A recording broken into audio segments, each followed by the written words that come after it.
In short, I'm in the Wild West. It was a calm, wildly western morning, but no, it's not calm anymore. In our town called Rotten Snag, this is already a familiar thing. And this is my saloon Leaky Trough. It used to belong to old Bob.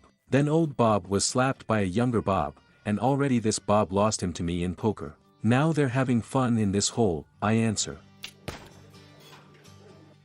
I drove away the fly. The contingent here was appropriate. Ordinary cowboys playing poker, always fighting unemployed boobies and dirty smelly ragamuffins. By the way, this is my family. Everything went on as usual. I poured drinks, served bird hooves in sour cream as a cowboy, and also constantly kept order. And so on from day to day. Suddenly, there was a quick patter outside the doors and Ramendi burst into the saloon, breathing heavily. He began to yell that bandits had arrived in the city and everyone urgently needed to hide. Panic began. These idiots began to jump over tables in search of shelter. Someone stood around the corner, someone hid behind a pole, and someone climbed behind the bar to me and began to shake violently. I heard the sound of hooves outside the door and immediately ducked behind the counter as well. A minute later, 3 buggies entered the room. We began to watch them. The main bandit said they were looking for the sheriff. Romendi asked in horror what to do now, but he probably knows better. It's how exactly he is the sheriff, and as you can see, the sheriff is cowardly. The sheriff is hiding behind the bar. It's not true,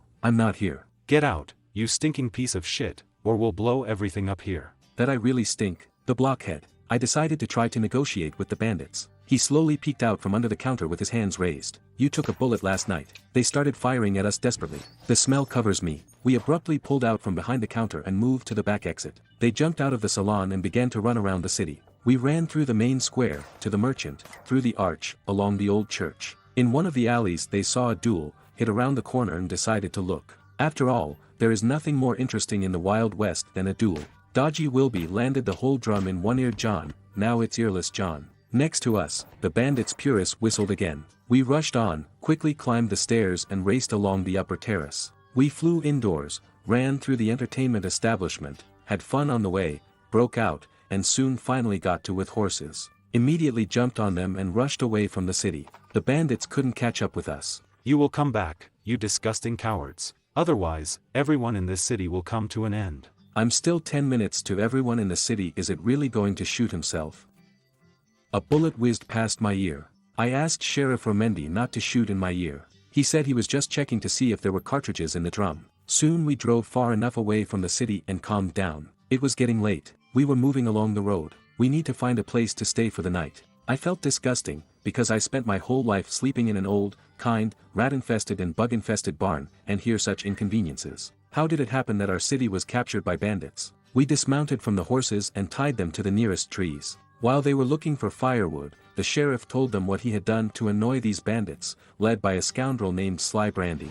There used to be 4 of them and they regularly visited our region. More than a dozen deeds and all their cattle were killed. They had fun, brawled in every possible way, did not pay for anything. But one day the deputies of the sheriff still managed to catch one of their gang. It was Crooked George. He was executed without any trial by guillotine on the same day. And now the 3 of them are back in town to avenge Crooked George. We're scoundrels. My blood boiled in my veins and I wanted to go back and take our city back. We will restore the independence of Rotten Driftwood. Having had a delicious snack with fried snakes, we fell asleep right under the open sky. In the morning I woke up to the fact that someone was hitting me hard with a hoe on the cheeks. I abruptly got to my feet. There was a kind farmer standing in front of me, and the sheriff was already awake next to him. The farmer said he didn't want to bother us, but the sheriff and I fell asleep right in his field and ate all of him at night already. It was awkward. We explained to him what had happened to us and that the neighboring town of Rotten Snag was in danger. The farmer came into our situation and invited us to his place. He treated us to some heals and said that we could rest and gain strength here. We immediately started preparing. Ramandi taught me how to shoot correctly. I taught him how to clean glasses carefully. We filled each other up, constantly shot at the banks, but decided that these banks had nothing to do with it. I learned very quickly, and after 3 days I began to hold the revolver in the right direction. And they learned how to tie and throw the lasso correctly. It didn't matter, but it didn't matter. They also developed endurance by taking manure out of the barn. A week later, we realized that we were ready to go back. The farmer loaded us with provisions and wished us good luck and added that the Rotten Snag was in safe hands. We saddled our horses and went back to our own lands. On the oblique path near the Wilden River, the Dims made a halt. I got off the horse. My legs hurt a lot and I rubbed 2 hefty calluses on my thighs. Romendi went to look for a herbaceous burdock to treat me, and soon disappeared into the field. After a couple of hours, I began to suspect that something had happened to the sheriff. Maybe a rattlesnake bit him or stung him.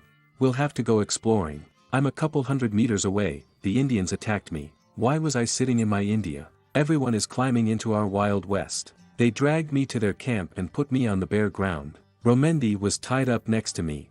Soon the chief of the Hawk Claw Indians entered the tribe. He said they were going to scalp us. I love the Wild West. But then the terrified Indians ran into the camp, informed the chief that the gang of the Cunning Brady had killed all their warriors. That's a coincidence. We told the chief that we were just on our way to deal with this vile gang for taking over our town. The elder and the Claw realized that we had nothing to share and ordered his people to let us go. They untied the ropes and provided us with all sorts of gifts: turkey meat, Indian tea, and some kind of indicator. The Indians blessed us, and we went to the horses. But they said that our horses, unfortunately, had already been devoured. Well, thank you, Coyote, for my side. We went to our hole on foot. Fortunately, there are very few left, only 3 days on foot. I applied the herbaceous burdock to my thighs, and I had strength. We went out for days and nights in finishing off various obstacles and not being afraid of difficulties. Soon the sheriff said we were almost there. The top of our church was already visible on the horizon. From now on, you need to be as careful as possible. We took out our revolvers and moved into a rotten snag. Soon they came to the entrance to the city, and there were sounds of blows and loud horse laughter. An outrage. You could at least laugh less loudly. We wiped our feet, entered the city, and at the same moment realized that 2 guns were pointed at us. They were the friends of the Cunning Brady. Before we could react, they took away our revolvers and threw them behind bars in the local prison. Soon, a contented, Cunning Brady entered the room. It was difficult to tell from the shadows of his face whether he was more pleased or still cunning. He grinned and said that tomorrow at noon he would hang us in front of the whole city. Then, laughing loudly, he left the prison premises. What kind of shit are we in? No, it's really unclear if it's pork or cow meat under our feet. We understood that these were most likely the last hours of our lives. But then a brilliant plan suddenly matured in my head, which I decided to immediately share with Sheriff Romendi. We discussed our plan until the morning. At noon we were taken to the square and placed on a platform near the gallows. I was tense, the sheriff was tense, the rope of the gallows was tense. Well, then, is it time to act? Yes, but I didn't think they would connect us. What do you mean? She was counting on something, dummy. I started yelling at Romendi, he started yelling at me. The bandits stood in disbelief. In the course of our quarrel, when the Cunning Brady was distracted, I snatched the weapon from his hands and put it to his stupid head. He froze. The gang members looked at me angrily. I ordered them to lay down their weapons, untie the sheriff and take 5 steps back. Well, there's the edge of the platform, we need to get off. Coyote, smell me. We measured it. He said that then 3 steps. The bandits untied the sheriff, moved to the edge of the platform and raised their hands. Romendi took their weapons and freed me. Residents of the city began to rejoice. The sheriff said that now we will swat the whole gang, as well as their friend Crooked George. Wait, but our friend's name was Straight George. We didn't understand anything. So it turns out that this is another gang and they came to our city by mistake. That's a misunderstanding. The sheriff and I started laughing. The bandits started laughing. The townspeople, crippled by bandits, began to laugh. It was really funny. And they shook hands with the bandits, after which they went about their gangster business. The sheriff announced a grand party in honor of the victory and the liberation of our glorious town of Rotten Snag. All the residents danced and had a lot of fun, and my Leaky Trough saloon provided everyone with food and drink. We walked like this for 4 days, and then everyone suddenly got tired of it and immediately returned to their usual wildly western life. Now Sheriff Romendi and I have become bosom friends. He kept order in the town and my saloon, and I treated him to the most delicious kefir in the Wild West. A couple of days later, as usual, I went out to pour a bucket of slops on the city square, but noticed that it looked somehow deserted. Several suspicious persons entered the city. It was obvious that the faces were criminal. Then one of them said, "Where's the sheriff here?" "Coyote by my side." "What again?" "In short, I'm in the Wild West. Dear citizens. In our state, some people are wanted dead or alive. Subscribe to the channel and like. The finder needs to click on them. The reward is a lifetime supply of good mood and a great pastime.